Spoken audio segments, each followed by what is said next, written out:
All at 9:47 on a Saturday night in late November, with freezing rain turning the Trans-Canada into a parking lot, and the CBC weather app showing a red banner I hadn't seen since the ice storm of 2013, my ex-girlfriend's older brother knocked on my apartment door, holding a bottle of 40 Creek and the expression of a man who had run out of other options. I opened it and said the only thing that made sense. Connor. Walt looked at me the way people do when they're relieved, but don't want to admit it. Like the door opening was the thing they'd been counting on but hadn't let themselves believe in. Roads are closed, past Wellington. I was already on your block when the alert came through. He held up the rye like an apology. I brought a bribe. Always Connor Shea, standing in the hallway of my building in Ottawa's center town, with sleet in his hair and his jacket soaked through, still managing to look like the kind of guy who could talk his way into or out of anything, which I happen to know was true, because I'd watched him do both for 4 years. My name is Ethan. I'm 31 years old. I work as a structural engineer for a mid-sized firm on Elgin Street, the kind of job that sounds impressive at family dinners and mostly means I look at load-bearing calculations until my eyes cross.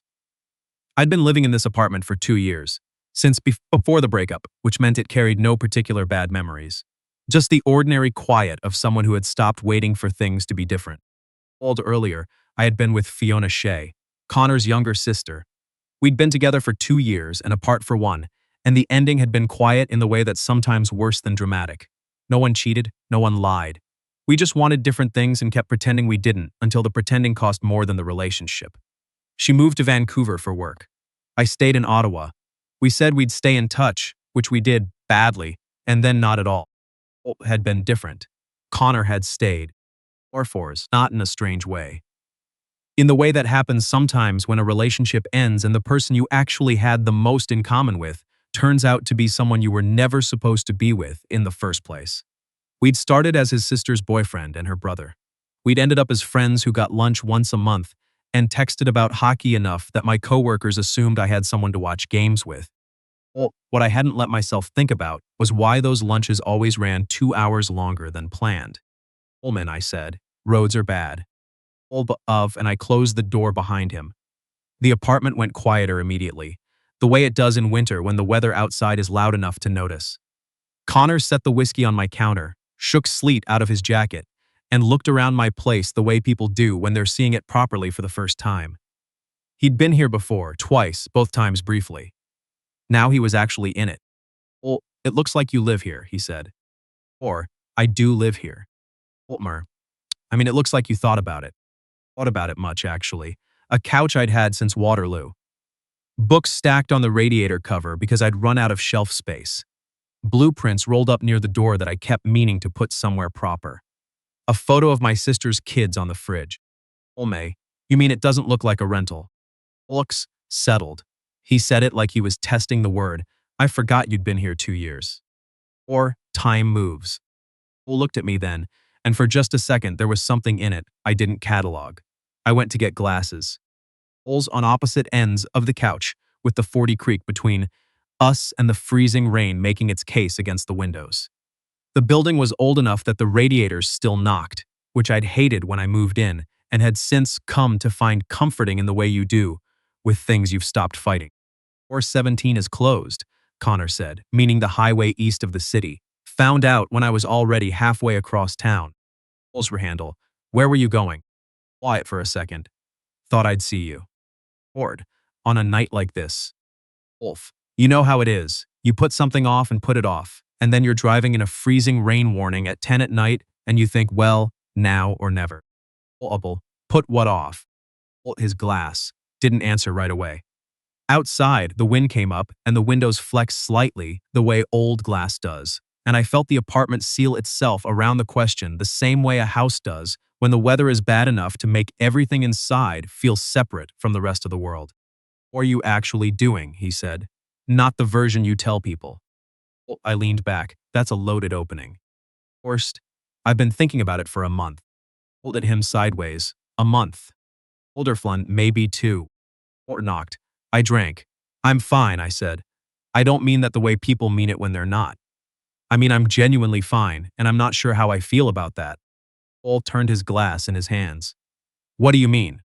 I thought it would take longer to stop missing her, and when it didn't, I started wondering what that said about me. Quiet for a moment, then, it might say you already knew. Pulse landed in a specific way. I didn't look at him. Knew what? Bold, that she wasn't it. Well, I could have let it pass. It would have been easy.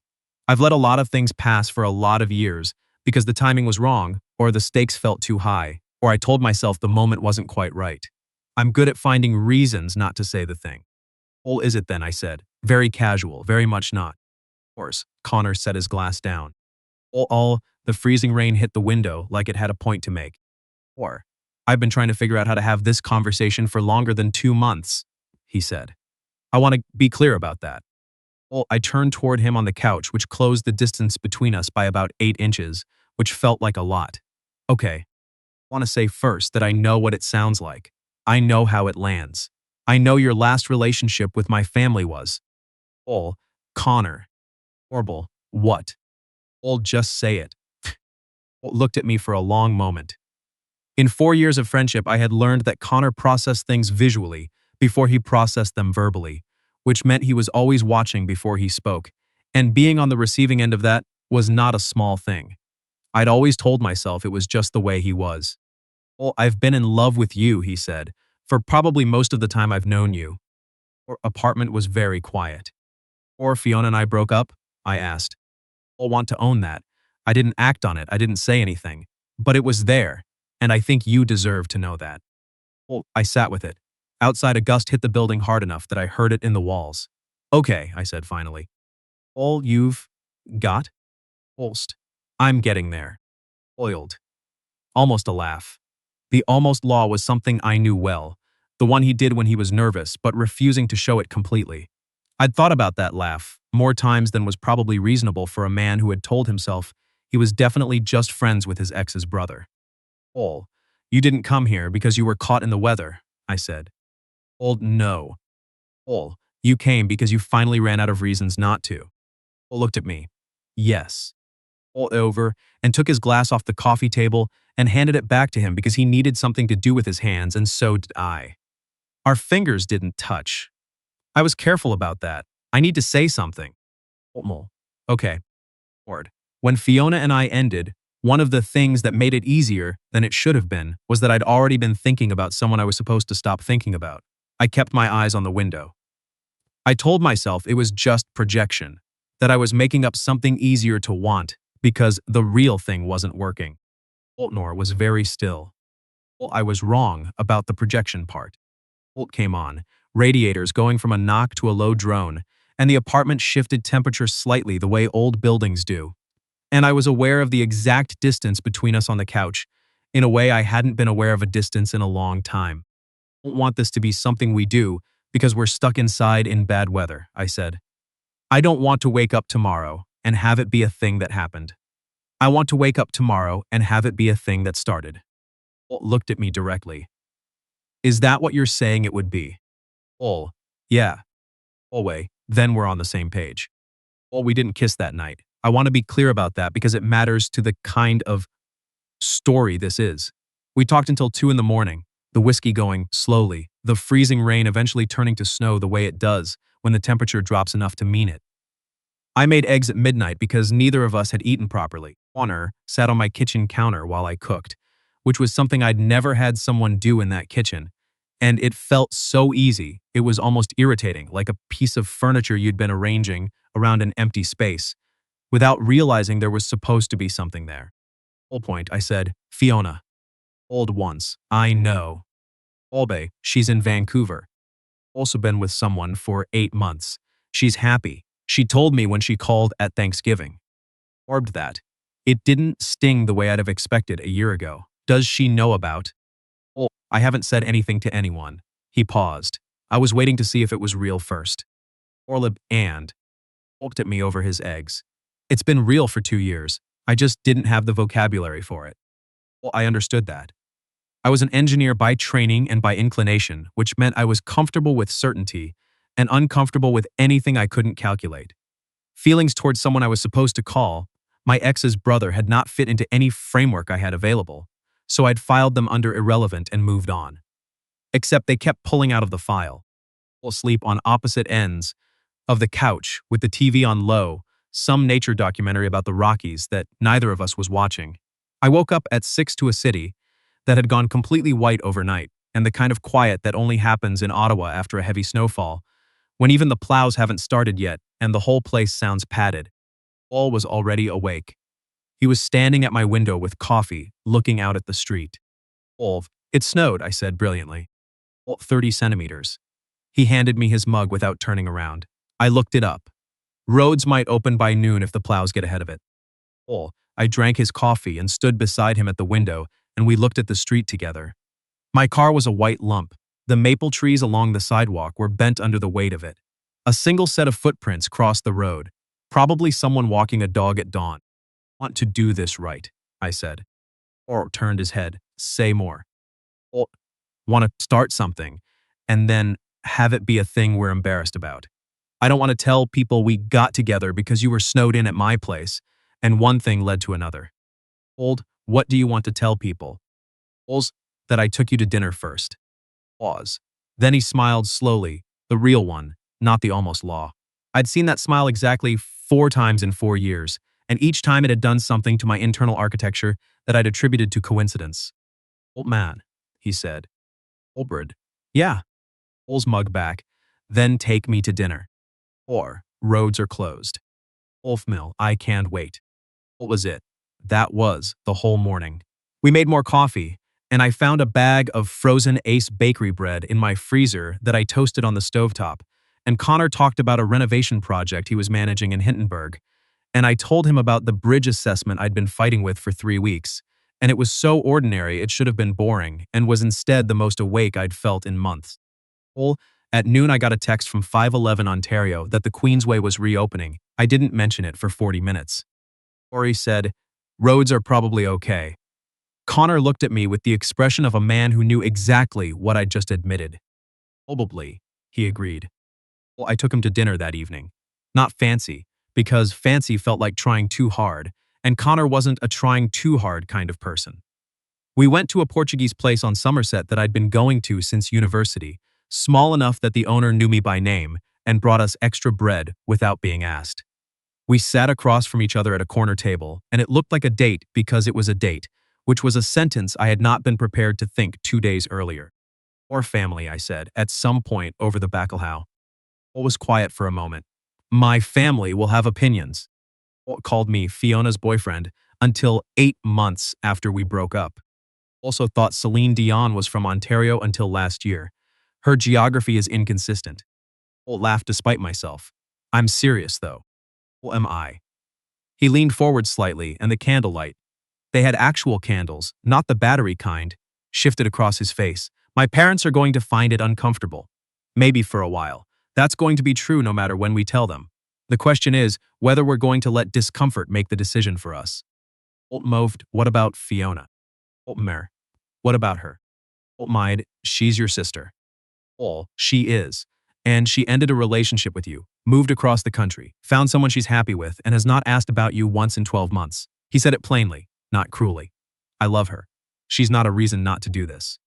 Olsen, it still feels like all we owe her an explanation for, not permission.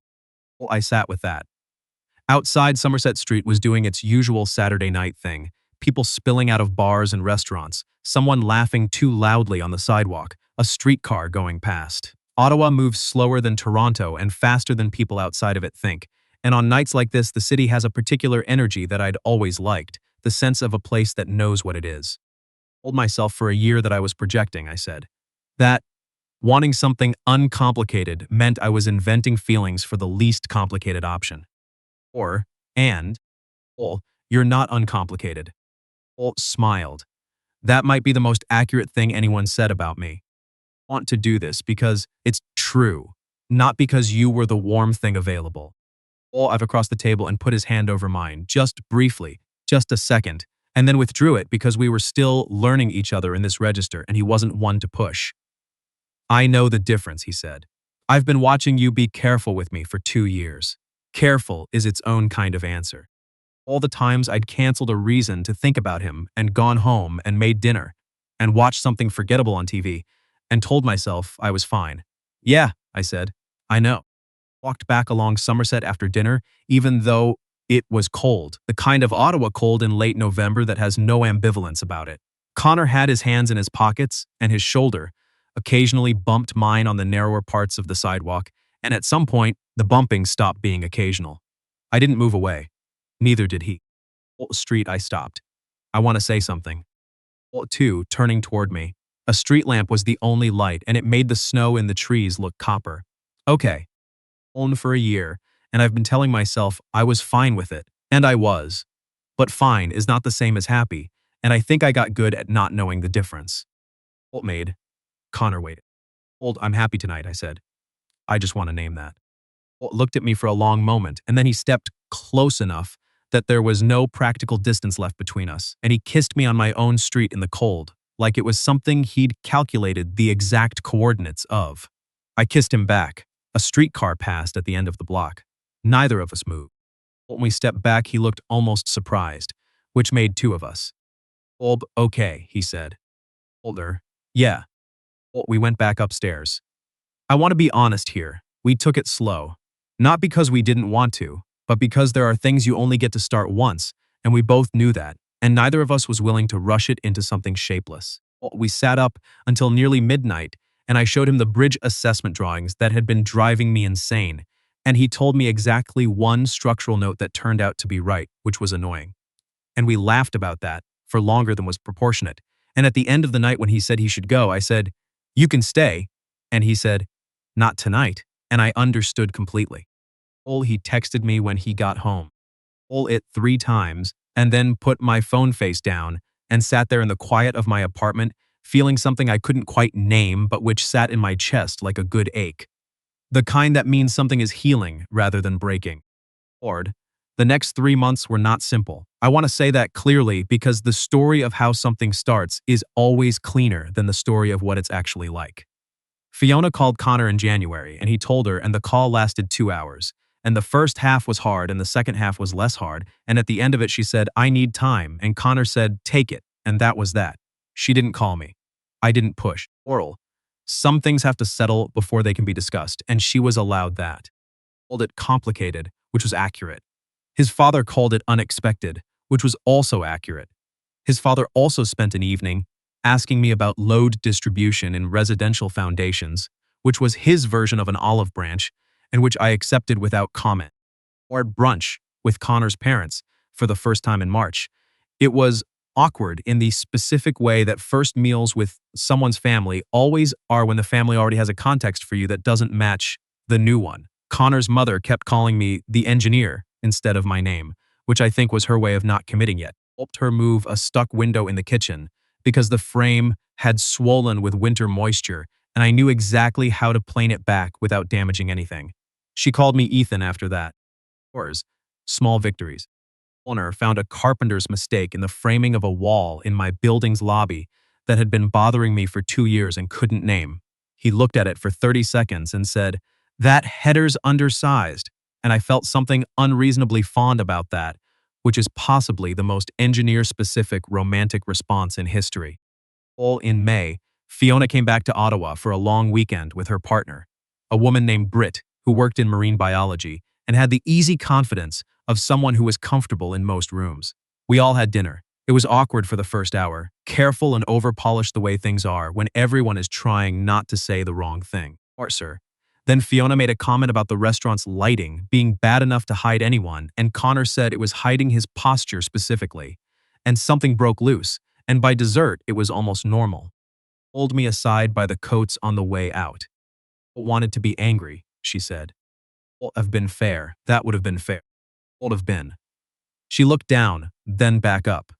"I'm not, though. I think I was waiting for someone to be angry at, but when I actually looked for it, I couldn't find it." She paused. "You were always better friends with him than you were in love with me." Or what to say to that?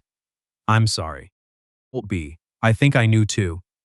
She glanced toward the door where Connor was holding it open for Britt. "He's different when he's around you. Less guarded." She looked at me. "Take care of him." "Always, I intend to."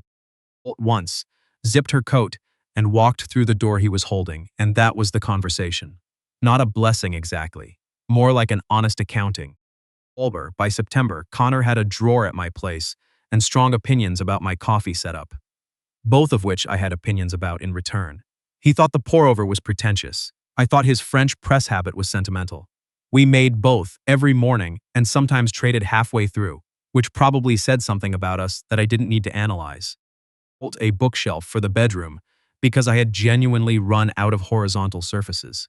Connor helped me sand it, which turned into a 3-hour conversation about whether live-edge wood was overused in contemporary interiors. A conversation that should have been boring, and was in fact the second-best afternoon of my year. Old was the night I came home late from a site assessment in Canada to find him on my couch with my copy of a McFarlane novel and a pot of soup on the stove that he'd started because he figured I hadn't eaten. Old in the doorway and looked at him and thought, there it is. Love like a conclusion. Love like a fact you've been aware of for a long time that you finally have the right word for. On a Thursday in October, I came home to find him waiting on my front step with coffee in a thermos and a text he'd sent me 20 minutes earlier that I'd missed.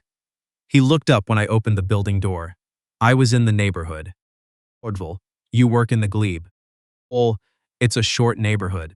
Looked at him for a moment, at the frost his breath made in the air, at the way he was watching me with that look I'd been cataloging all year without admitting it. I love you, I said. First time I'd said it out loud. Holt blinked. Then he stood up. Was that because I had coffee? Wolf, it was not because you had coffee. Olsif, good to clarify. Connor. I love you too, he said. I've been sitting on that particular sentence for about 11 months, waiting for the right time, and I've decided there isn't one, so. Holt took the thermos.